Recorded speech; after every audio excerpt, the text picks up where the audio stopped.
menor do que a primeira, porém ainda é maior do que o preço. Observe que eu estou comparando o quê?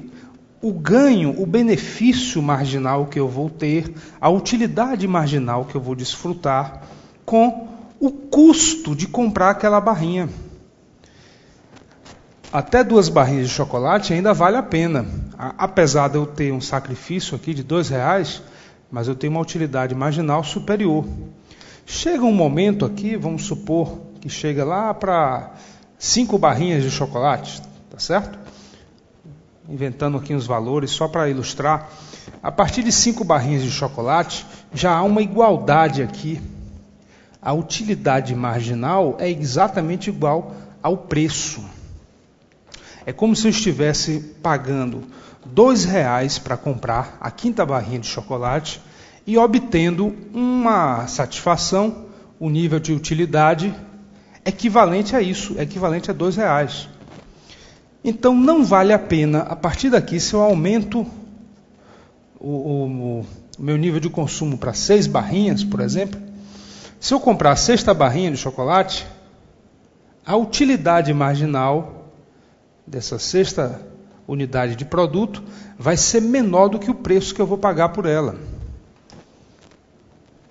Então, qual é a conclusão que a gente vai tirar? Toda vez que a utilidade marginal for superior ao preço, o consumidor tem um incentivo a aumentar a sua demanda, aumentar o nível de consumo, tá bom? Se a utilidade marginal é maior que o preço, vale a pena o sujeito consumir mais, mesmo pagando mais de R$2, mas ele obtém um nível de satisfação marginal mais elevado. Por outro lado, se a utilidade marginal for menor do que o preço, o sujeito ele tem um incentivo a consumir menos. Ele tende a diminuir a sua quantidade consumida. Isso tudo acontece porque nós partimos do suposto de que o indivíduo ele é um agente econômico racional, né? E finalmente, quando o preço é igual à utilidade marginal, não há incentivo nem para aumentar o consumo e nem para diminuir o consumo. Então nós estamos diante do ponto de equilíbrio do consumidor. No sentido de que, quando a utilidade marginal é igual a preço, o consumidor ele não deseja aumentar o seu nível de consumo e também não deseja diminuir seu nível de consumo. É o nível de consumo ideal. Então nós teremos aí o equilíbrio do consumidor nesse ponto. Bom, pessoal, essa curva de utilidade marginal acaba representando, o nível de satisfação adicional que o consumidor obtém e acaba representando para a gente mais 2 conceitos importantes também. O primeiro conceito é o seguinte: esse ponto aqui, nós temos esse ponto aqui, que indica o chamado preço marginal de reserva. Tá? Esse preço marginal de reserva é o preço máximo que o consumidor está disposto a pagar por aquele bem. Por quê? Porque se o preço for maior do que esse, será superior à utilidade marginal, naquele ponto. O consumidor aceita pagar no máximo esse preço daqui. Porém, vamos supor que o sujeito esteja consumindo aqui 2 unidades. Se ele está consumindo 2 unidades, ele está pagando aqui o preço de R$2, mas ele estaria disposto até a pagar um preço aqui de R$14, por exemplo. Se nós observarmos aqui, essa região, aqui é o segundo conceito, que eu quero chamar a atenção, essa região toda daqui é o que se chama de excedente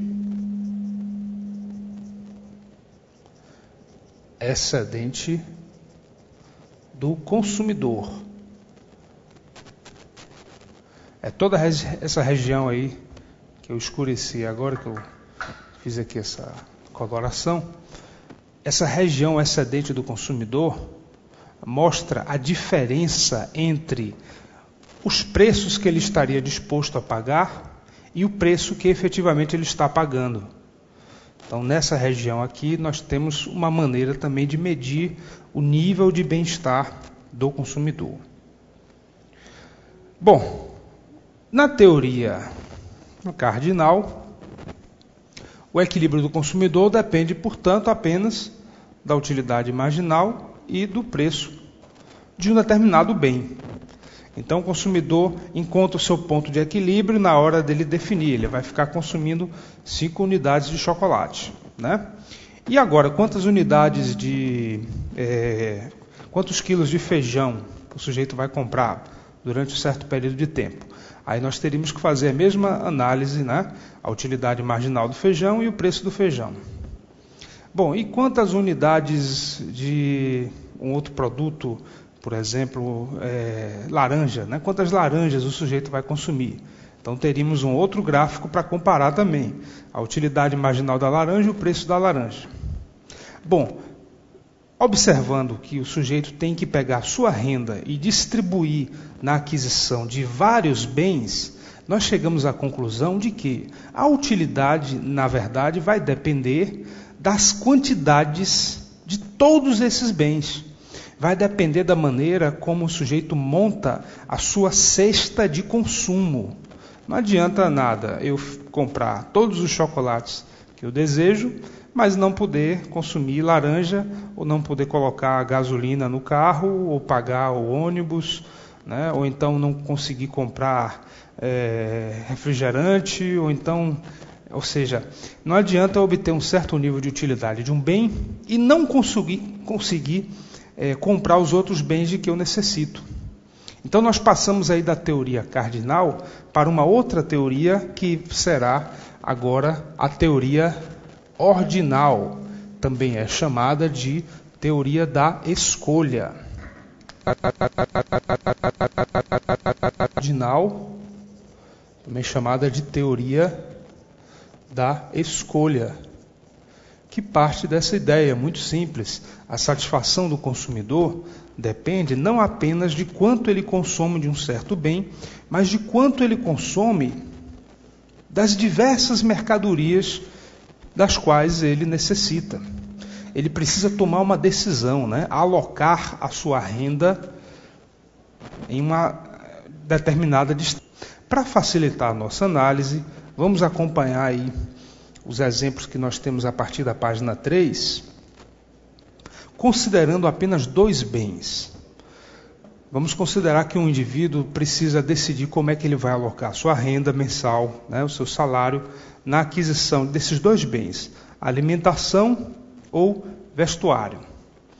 Tá? Então nós temos aí uma tabela do nosso módulo, na página 3, que eu vou colocar aqui, vou reproduzir aqui rapidamente aqui no quadro, uma tabela mostrando o seguinte: o sujeito ele pode montar uma cesta de mercadorias.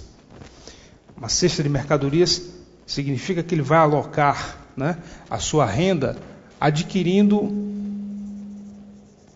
algumas unidades de alimento, tá? Unidades de alimentação e algumas unidades de vestuário, de roupas, vestimentas, etc.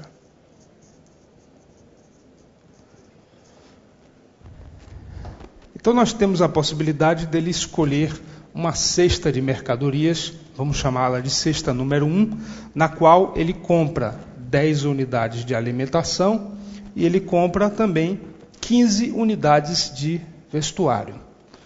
É uma primeira possibilidade, né? O cidadão pode pensar assim: bom, eu vou comprar todo mês 10 unidades de alimentação e 15 unidades de vestuário.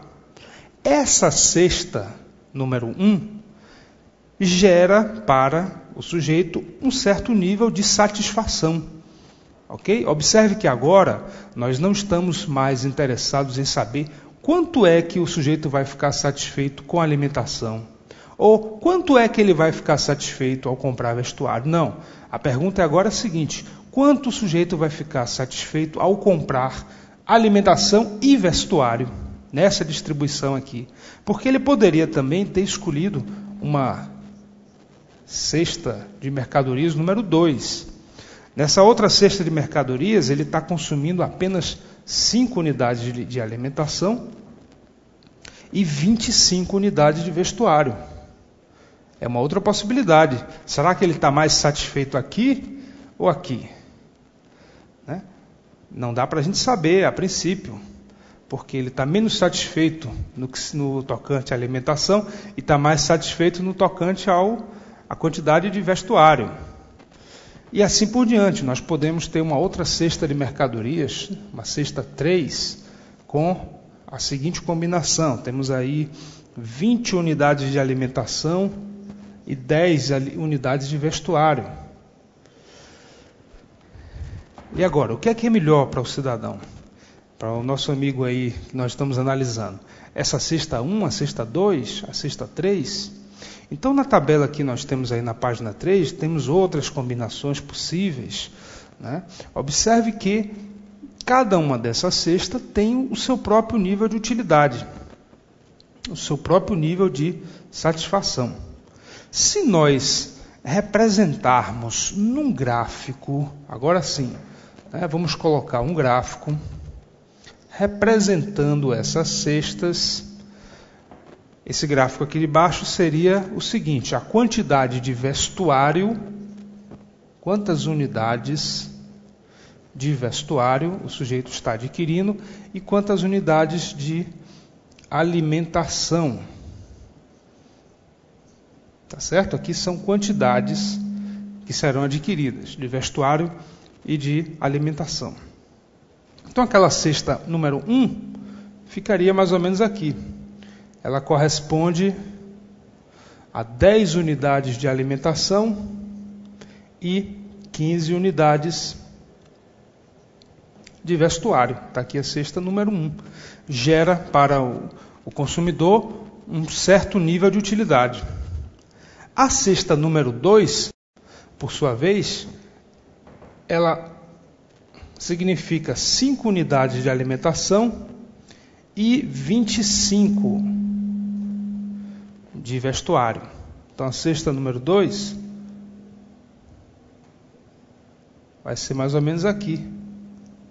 É essa combinação, tá certo? Cada cesta é uma combinação de uma certa quantidade de 2 bens. A cesta número 3, eu não vou representar todas não, porque são muitas, né? Só algumas aqui para a gente visualizar. A cesta número 3, teríamos aqui 20 unidades de alimentação e temos aqui 10 unidades de vestuário. Então temos uma outra possibilidade. A pergunta é: qual dessas cestas será escolhida pelo consumidor? Qual delas vai gerar, né, a satisfação mais elevada? Qual delas vai produzir o maior nível de utilidade? É isso que a teoria ordinal, ou também chamada teoria da escolha, vai tentar responder, né, para a gente. Para entender isso, né, para entender como é que o consumidor vai escolher qual é a cesta mais adequada, nós vamos trabalhar agora com o conceito de curvas de indiferença.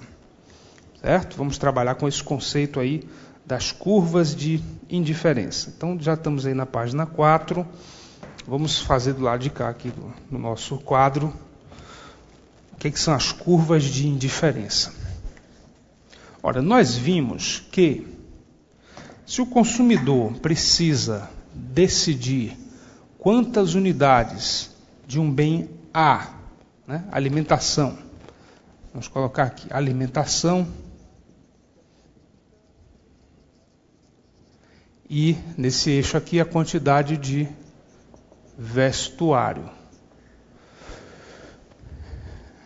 Digamos que um indivíduo, João, por exemplo, nos diga o seguinte: olha, nesse ponto A, João consome uma certa quantidade de alimento e uma certa quantidade de vestuário que causa para ele um certo nível de satisfação. E nesse ponto B aqui,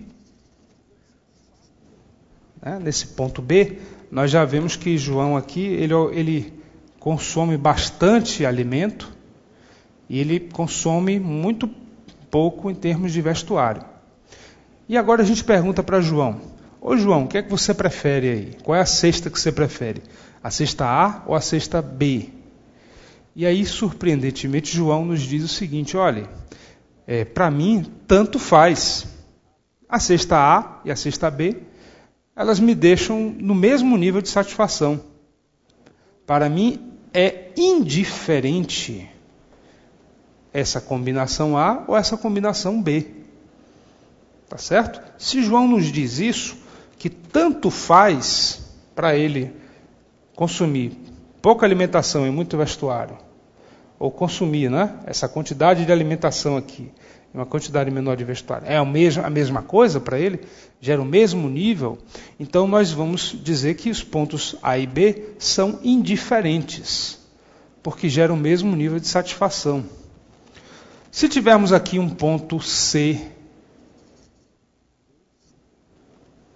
o ponto C ele é uma combinação intermediária, em termos de alimentação e de vestuário, uma combinação intermediária entre A e B. Mas aí João diz também o seguinte: olha, para mim tanto faz, esses pontos aí, A, B e C, me causam o mesmo nível de satisfação, são indiferentes para mim. Se a gente continuar com esse raciocínio, encontrando todos os pontos que são indiferentes para João, em termos da utilidade que ele vai obter, nós teremos aqui essa figura, nós teremos essa curva aqui, que é a chamada curva de indiferença. A curva de indiferença mostra o que para a gente? Mostra infinitas combinações do consumo de dois bens que causam o mesmo nível de utilidade para o indivíduo. É isso que a curva de indiferença nos diz. Infinitas combinações. Combinações de quê? Olha, do consumo de dois bens. Mas todas essas combinações têm um fato em comum. Causam para o indivíduo o mesmo nível de utilidade total. Vamos chamar aqui o 1.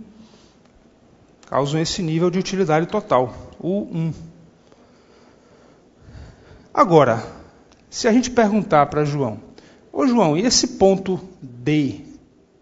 Aí ele vai dizer: não, esse ponto D eu já acho mais interessante, mais vantajoso do que os pontos A, B e C.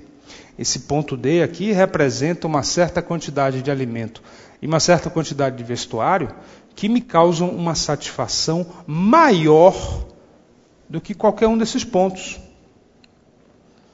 Então isso quer dizer que esse ponto D, ele se situa numa curva de indiferença mais elevada, o 2.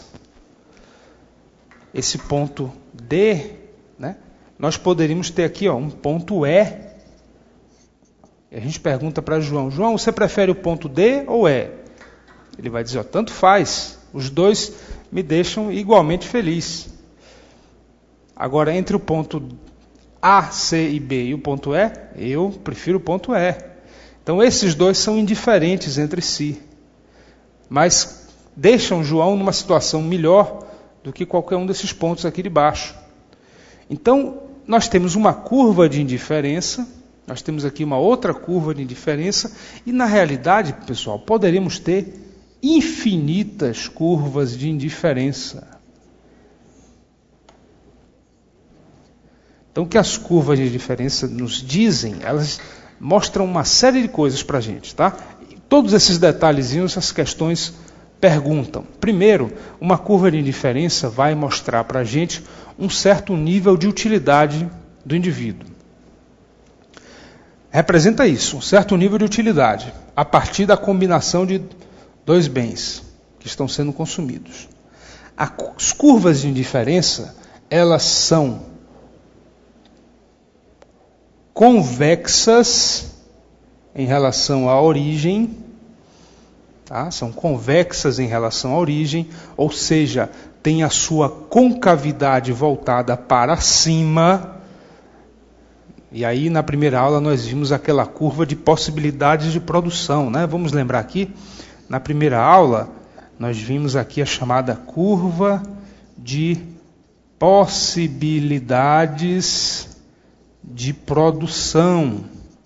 Ela mostrava que um país, se tiver que produzir o bem X ou o bem Y, pode fazer várias combinações possíveis, né? Vamos dar um zoom aqui nesse gráfico aqui. Dá um zoom aqui nesse gráfico, né? Só um pouquinho aqui para o pessoal ver isso. Isso aqui nós vimos na aula 1, né? A curva de possibilidade de produção tinha esse formato, mostrando as combinações possíveis da produção do bem X e do bem Y. Aí eu disse a vocês, olha, essa curva de possibilidade de produção, ela é côncava. Ela tem a sua concavidade voltada para baixo, né? Para a origem. E por que ela é côncava?